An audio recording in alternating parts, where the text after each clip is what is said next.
உடல் உறுதிங்கிறத உறுதிப்படுத்துற விஷயம் வந்து நோய் எதிர்ப்பாற்றல். எதிர்ப்பாற்றல் மிகச் சிறப்பாக இருக்கணும். ஒரு சளி பிடிச்சது, ஒரு காய்ச்சல் வந்து வேன்னு சொங்கி மாதிரி 4 நாள் லீவ் போடக்கூடாது. காய்ச்சல் வந்து வருது, நாங்கள்லாம் சின்ன பிள்ளைல எங்களுக்கு காய்ச்சல் வந்து இன்னும் ஞாபகம் இருக்குது. காய்ச்சல் வந்து அம்மா வந்து பாயை விரித்து படுக்க வச்சுருவாங்க. நல்லா வந்து சூடாக ரசஞ்சோறு கிடைக்கும். எங்கள் அப்பா வேகமாக ஒரு லெட்டர் எழுதுவார், as my son is suffering from fever, he cannot attend the school அப்படின்னு சொல்லி பக்கத்து வீட்டு பையன்கிட்ட லெட்டரை கொடுத்து அனுப்புவார். சந்தோஷமாக இருக்கும். ஜாலியாக லீவ் போடலாம், 2 நாள் சூடாக இட்லி கிடைக்கும் அப்படின்னு சொல்லி 2 நாள் படுத்தோம். ஆனால் இன்னைக்கு நிலைமை என்ன தெரியுமா? காய்ச்சல் வந்தாலே கலைபரம் ஆயிடுது. வீட்டில் ஏதாவது ரத்த சோதனை பண்ணணுமோ, டெங்கியா இருக்குமா, கோவிட் திரும்ப வருதுன்னு சொல்றானே, வந்துருச்சா அப்படின்னு ஒரு பயப்படக்கூடிய அளவில் வந்துட்டோம். ஒட்டுமொத்த உலகத்திலும் இம்யூனிட்டி அப்படிங்கிற விஷயம் வந்து கொஞ்சம் பயப்படக்கூடிய விஷயமா இருக்கு. நண்பர்களே, ஃபிட்னஸும் இம்யூனிட்டி 2 தான் இந்த இளம் பருவத்தில் நீங்க செய்ய வேண்டிய, அதுக்காக அக்கறைப்பட வேண்டிய 2 முக்கியமான விஷயம். முதல்ல இம்யூனிட்டி எடுத்துக்குவோம். எதிர்ப்பாற்றலை நல்லா வச்சுக்கணும்னா அதுக்கு ஃபர்ஸ்ட் செய்ய வேண்டிய விஷயம், உங்க சாப்பாட்டில் புரதம் மிகப்பெரிய அளவில் இருக்கணும். புரோட்டீன் ரிச் ஃபுட்டு உங்களுக்கு இருக்கணும். 50 கிலோ எடையுள்ள ஒருத்தருக்கு எவ்வளவு புரதம் எடுக்கணும் யாராவது சொல்லுங்க? 50 கிராம். 1 கிலோவுக்கு 1 கிராம். இன்னைக்கு நேற்று வச்சுப்போம், இன்னைக்கு விட்டுருங்க. நேற்று காலையிலிருந்து சாயந்தரம் வரைக்கும் நம்ம 50 கிராம் புரோட்டீன் எடுத்துருப்போமா அப்படின்னு கொஞ்சம், நீங்களாம் சயின்ஸ் படித்தவங்க நிறைய இருப்பீங்க இல்லையா, கணக்கு போட்டு பாருங்க. பெரும்பாலும் இருக்காது. பயிரெல்லாம் எடுத்தீங்கன்னா 20%. 100 கிராம் பயிர் எடுத்தா 20 கிராம் புரதம் கிடைக்கும். ஒரு முட்டை எடுத்தீங்கன்னா 6-8 கிராம் கிடைக்கும். அதுக்கப்புறம் மற்ற தானியங்கள் எல்லாம் 8 கிராம் 10 கிராம் தான், 8%, 10% தான் அதிகபட்சமே புரதம் இருக்கும். அப்போ புரதத்தை தேடி சாப்பிட்டாதான் நம்மளுடைய இம்யூனிட்டி கிடையாது. நம்ம உடம்புல காய்ச்சல் வந்தாலோ கிருமிகள் வந்தாலோ அதை எதிர்ப்பதற்காக உள்ள இம்யூன் சிஸ்டம் தான் இன்னேட் இம்யூன் சிஸ்டம். உள்ளே இருக்கும். எது வந்தாலும் போய் போராடுவதற்கான தயாரா இருக்கக்கூடியது இன்னேட் இம்யூன் சிஸ்டம். ஒரு கிருமி வருது, அந்த கிருமியை அடையாளம் கண்டு இது வைரஸ், இவனை போய் அட்டாக் பண்ணணும், இது ஒரு அலர்ஜன் வருது, இதை இப்படி எதுக்கணுங்கிறது அடாப்டிவ் இம்யூன் சிஸ்டம். இந்த inherit and adaptive immune system நல்லா இருக்கணும்னா புரோட்டீன் நல்லா இருக்கணும். ஸோ உங்க மைண்ட்ல ரொம்ப ஸ்ட்ராங்கா ஃபிக்ஸ் ஆயிடணும். நான் வந்து புரோட்டீனை தேடி சாப்பிடுவேம்மா. நாளையிலேருந்து ஸ்கூல் வீட்டுக்கு போனதுக்கப்புறம் எனக்கு வந்து காலை சாப்பாட்டில் கொஞ்சம் நல்லா சோயா சங்க்ஸ் கொடுங்க, கொஞ்சம் சோளம் பண்ணி கொடுங்க, கொஞ்சம் வந்து முட்டை கொடுங்க, அப்புறம் வந்து சாதாரண தோசை வேண்டாம், எனக்கு நல்லா பெசரட்டு மாதிரி பாசிப்பருப்பை போட்டு தோசை ஆட்டி கொடுங்க அப்படின்னு தேடி பயிறு, பட்டாணி, பயிர்னு சாப்பிடணும். அப்படி சாப்பிட்டாதான் அந்த புரதம் வந்து உங்களுக்கு ஏதாவது ஒரு வகையில் மிகப்பெரிய அளவாக கொண்டு வர முடியும். நீங்கள்லாம் டிவியில் பார்க்குற மாதிரி காம்ப்ளானை வாங்கி ஒரு டம்ளர் கொடுத்த உடனே கடகடன்னு இப்படி வளர்ந்துடலாம்னு நினச்சிங்கன்னா அது முட்டாத்தனம். நிறைய பேர் பக்கெட்லேயே கலந்து குளிக்கிறானுங்க, ஆனாலும் அவன் வளர மாட்டாங்கிறான். வளருங்கிறது, உயரம் வளருங்கிறது அவங்க அப்பா அம்மா, மாமா, தாத்தா அவங்கெல்லாம் என்ன உயரம் இருக்குமோ அந்த உயரமோ இல்லை அதை விட ஒரு 1/2 இன்ச்சு கூடலாம். காம்ப்ளான் குடித்த உடனே சர்றெல்லாம் வளர்ந்துட மாட்டோம். அப்போ நல்லா அடிக்குவேட் புரோட்டீன் நிறைய எடுத்து மிகச்சரியாக விளையாண்டா அந்த உயரம் வரும். அதை விட்டு நான் வந்து அதை தான் குடிப்பேன், டிவியில் அதை போட்டிருக்கான், சோஷியல் மீடியாவில் இது வந்திருக்கு அப்படின்னு போய் நிற்க வேண்டியதில்லை. உணவில் பயிறு புரதங்களை நிறைய எடுத்துக்கொள்ளுங்க. 2வது, இம்யூனிட்டி நல்லா இருக்கணும்னா நம்ம நேச்சரில் நமக்கு கிடைக்கக்கூடிய மிக முக்கியமான விஷயம் பழங்கள். ஃப்ரூட்ஸில் இருக்கக்கூடிய சத்து வேற ஏதாவது ஒரு எனர்ஜி ட்ரிங்க்ல இதே ஃப்ரூட் அளவுக்கு கொடுக்க முடியுமா அப்படின்னு யோசிச்சு பாருங்க. சயின்ஸ் ஸ்டூடெண்ட் இந்த மாதிரி ஒரு விஷயத்த, நேச்சரில் கிடைக்கிற விஷயத்த கேன் ஒரு corporate company reproduce that as it is அப்படின்னா முடியுமா? ஒரு ஆப்பிள் அவனால உருவாக்கிட முடியுமா? ஒரு நெல்லிக்காயை உருவாக்கிட முடியுமா? ஒரு வாழைப்பழத்தை அவங்களால உருவாக்கிட முடியுமா? முடியாது. அவ்வளவு தூரம் நேச்சர் வந்து மிக சிறப்பானது. நான் அன்னைக்கு காலையில் இந்த பக்கம் நடந்துட்டு இருக்கும்போது ஒரு நாகலிங்க மரத்தை பார்த்தேன். நாகலிங்க மரம் எங்கள் வீட்டு பக்கத்துல எல்லாம் எங்கேயும் இல்லை, எங்கேயோ 1-2 இடங்கள்ல பார்த்தா தான் உண்டு. நாகலிங்க மரத்தை பார்த்தோன்னே என் மனசெல்லாம் அவ்வளோ சந்தோஷம். அந்த மரத்தோடு 5 நிமிஷம் பக்கத்துலேயே நின்றுட்டு இருந்தேன். அந்த நாகலிங்க மரத்தினுடைய இதழ்கள், அதுக்குள்ள ஒரு நாகம் வந்து லிங்கத்தை போத்தி இருக்கிற மாதிரி ஒரு அழகு.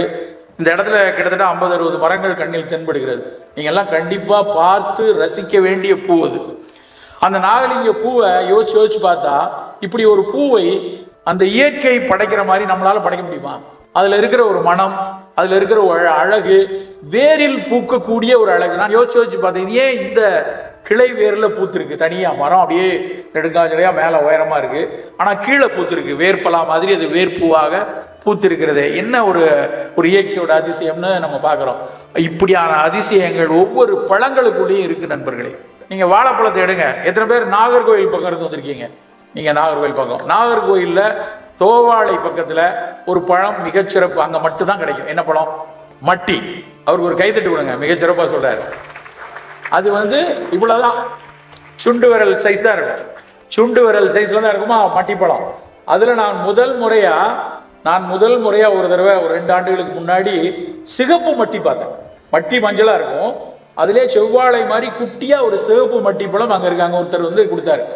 சிவப்புல ஒரு மட்டி இருக்குன்னு அன்னைக்கு தான் எனக்கு தெரியும்.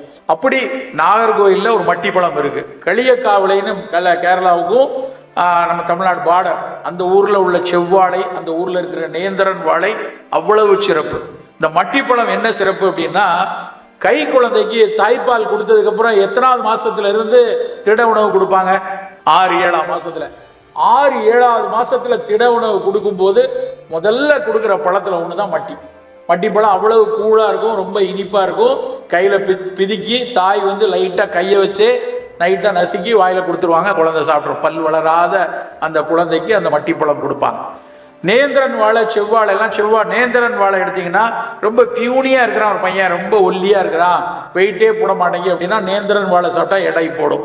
இருக்கிறதுலே டெக்ஸ்ட்ரோஸ் கண்டென்ட் மிக அதிகமா உள்ளது. நின்றுக்கிட்டே ஒரு காவல் தொழிலாளி நின்றுக்கிட்டே வேலை செய்யறாரு, அவருக்கு குதிகாலில் வலிக்கும். ஒரு ஆசிரியை நின்றுட்டே வேலை செய்யறாங்க, ஒரு போலீஸ் நின்றுட்டே வேலை செய்யறாங்க, அவங்களுக்குலாம் குதிகால் வலி வரும். அதை கால்கேனியஸ் பர் அப்படின்னு ஒரு முள்ளு மாதிரி குதிகாலில் வந்துடும், அல்லது பிளான்டார் ஃபேசைட்டிஸ்பாங்க. அதுக்கு செவ்வாழை மிகச்சிறப்பு. அப்படியே திருநெல்வேலி வந்தீங்கன்னு வச்சுக்கோங்க, அப்படியே நார்வேலில் பஸ் ஏறி திருநெல்வேலி வந்தால் திருநெல்வேலியில ஒரு பழம் நாட்டு பழம்னு சொல்லுவாங்க. சென்னையில எல்லாம் அதுக்கு பேர் மொந்தன் வாழைம்பாங்க, பெருசா இருக்கும். அந்த வாழைப்பழத்தை தொலியை உரிச்சோன்னா தொலி வந்துருச்சான்னு தெரியாது, அவ்வளவு நார் இருக்கும், நாரா இருக்கும், அவ்வளவு சுவையா இருக்கும் அந்த பழம். அந்த நாருள்ள அந்த நாட்டு வாழைப்பழம் மலச்சிக்கலை போகும். கான்ஸ்டிபேட்டடா ஒருத்தங்க இருக்கீங்க, எனக்கு நல்ல ஃப்ரீ மோஷன் இல்லை அப்படின்னா அந்த நாட்டு வாழைப்பழம் சாப்பிடலாம். திருச்சியில போனீங்கன்னா அங்க மோரிஸ்னு ஒரு வாழைப்பழம் இருக்கும், பச்சை கலர்ல பச்சை பழம் மாதிரியே இருக்கும், பச்சையில் அது மோரிஸ் வாழைன்னு சொல்லுவாங்க. அது குளிர்ச்சியா இருக்கும். வயிற்றுல புண்ணு இருக்கு, கேஸ்ட்ரிக் இருக்குன்னா மோரிஸ் வாழைப்பழம் சாப்பிடலாம். இங்க ஈரோடுல தேன்கனி வாழைன்னு இருக்கு, இந்த பக்கம் திண்டுக்கல்ல சிறுமலை பழம்னு இருக்கு, இப்படியே மேல போய் தருமபுரி பக்கம் போனீங்கன்னா ஏலக்கி பழம் இருக்கு. ஒரு வாழைப்பழத்துல இவ்வளவு வெரைட்டி இருக்கு. ஒவ்வொன்றுக்குள்ளேயும் மருத்துவ குணம் தனியா இருக்குன்னு நம்ம ஆளுங்க சொல்லி வச்சிருக்காங்க. ஆனா நாம என்ன பண்றோம்? வாழைப்பழத்தை வெறும் பத்தி ஸ்டாண்டா மாத்திட்டோம். சாமிக்கு பத்தியை காமிச்சு சொருகிறதுக்கு மட்டும்தான் வாழைப்பழத்தை வச்சிருக்கோம். யாராவது வாழைப்பழத்தை கொண்டு போய் கொடுத்தா, வாழைப்பழமா, நான்லாம் ஸ்ட்ராபெரி சாப்பிட்றேன், ஆப்பிள் சாப்பிட்டு இருக்கேன், வாழைப்பழமா நினைச்சிட்டு இருக்கோம். இளைஞர்கள், சின்ன பிள்ளைங்க, உங்களை மாதிரி 18 இருக்கவங்களுக்கு ஆக சிறந்த பழங்கள்ல ஒண்ணு வாழைப்பழம். தினம் ஏதாவது ஒரு வாழைப்பழம் சாப்பிடுங்க. ஏதாவது ஒரு உங்க வீட்டு பக்கத்துல என்ன கிடைக்குதோ வாழைப்பழத்துல அது மட்டுமா இருக்கு, பொட்டாசியம் மிக அதிகம். அதை விட ரொம்ப முக்கியமானது மனதை மகிழ்விக்கக்கூடிய ஒரு நொதி, மூளையில இருந்து சுரக்கக்கூடியது. சயின்ஸ் படிச்சவங்கள தெரிஞ்சிருக்கும் எது மனதை மகிழ்விக்கிறதுக்காக நம்ம பிரெயின் சுரக்கக்கூடிய நொதி பேர் என்ன? டோபமின். இன்னொன்று என்னது? Serotonin, cortisol. செரட்டோனின் செர்னேஸ் அப்படிங்கிறதா ரொம்ப மகிழ்விப்பை கொடுக்குறது. டோபமின் மகிழ்ச்சியும் கொடுக்கும், ஆக்டிவாகவும் வச்சுக்கும், ஆக்டிவா இருக்கு. செரட்டோனின் ஸ்பெசிஃபிக்கா மகிழ்ச்சியை கொடுக்குறது. அந்த செரட்டோனினை கொடுக்கக்கூடிய பழம் வாழைப்பழமும் மாதுளையும் மட்டும்தான். மன உளைச்சலில், டிப்ரெஷன்ல இருக்கிறவங்களுக்கு டாக்டர் எழுதுவாங்க மாத்திரை. மன உளைச்சலுக்கு சைக்கியாட்ரிக் டாக்டர் எழுதுகிற மருந்து அந்த செரட்டோனின் அதை தூண்டக்கூடிய மருந்து அவங்க எழுதி கொடுப்பாங்க. வாழைப்பழம் அதை நேச்சுரலாகவே செய்யக்கூடிய. நீங்களே ஒரு சோர்வாக இருக்கீங்க, பரீட்சையை பற்றின ஒரு சின்ன பயம் இருக்குது, இல்லை ஏதோ ஒரு பதட்டமாக இருக்குது, ஒரு பனானா சாப்பிடுங்க, ஒரு வாழைப்பழம் சாப்பிடுங்க. அவ்வப்போது வாழைப்பழம் சாப்பிட்டுருந்தா எப்போவே உற்சாகமா, பூரிப்பா, அந்த நாகலிங்க பூ மாதிரி மகிழ்வாக இருக்கலாம். அதை பார்க்க பார்க்க அவ்வளோ மகிழ்ச்சி வருது. அந்த மகிழ்ச்சி உங்கள் மனசுக்குள்ளேயும் அது குடி வருவதற்கான வாய்ப்பு உண்டு. ஸோ பழங்கள் பிரதானமாக சாப்பிடுங்க. நம்ம எத்தனையோ பழம் இருக்கு, எல்லா சத்துக்களும், ஒரு விட்டமின் சத்து, கனிம சத்து, நார் சத்து, ஆற்றல், இது எல்லாம் அதிகமாக இருக்கிற ஒரு பழம் எது? எத்தனையோ பழத்தை சொல்றாங்க, நெல்லிக்காய் சொல்றாங்க, இல்லை உண்மையிலேயே இந்த சத்துக்கள் அதிகமாக இருக்கிற ஒரு பழம் சிகப்பு கொய்யா பழம்.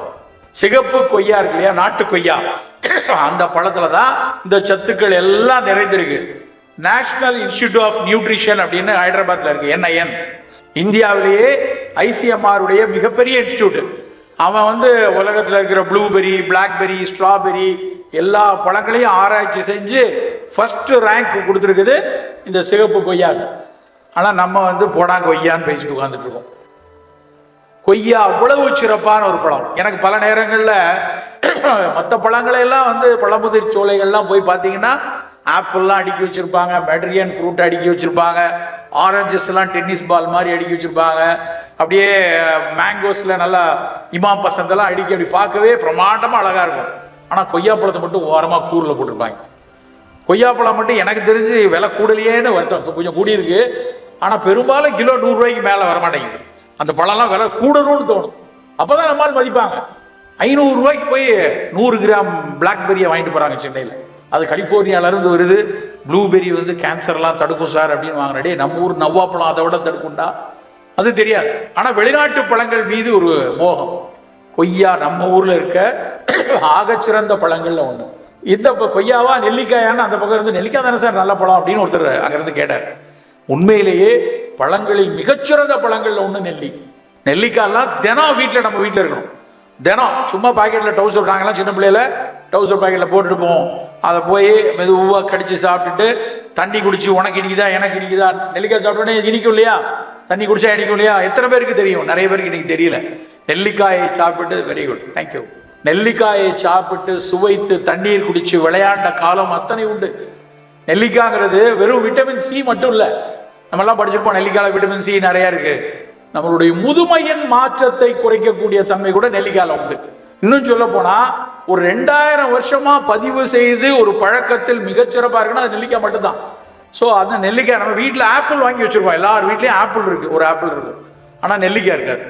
இன்னையிலேருந்து நீ அந்த பயிற்சி முடிச்சு வீட்டுக்கு போன அப்புறம் ஒருத்தர் வந்தாரு, திரும்ப கொய்யா நல்லது, வாழைப்பழம் நல்லது, நெல்லிக்காய் நல்லதுன்னு சொன்னாரு, வாங்கி வைமா, இனிமேல் அதை சாப்பிட்றேன் அப்படின்னு நீங்கள் சொல்லி அது உங்கள் வீட்டில் ஒரு பயன்படு பொருளாக, ஒரு பேசு பொருளாக மாற வேண்டும். நண்பர்களே, பழங்கள் உங்களுடைய இம்யூனிட்டியை மிகச்சிறப்பாக வைத்துக் கொள்வதற்கான ஆகச்சிறந்த விஷயங்கள் உண்டு.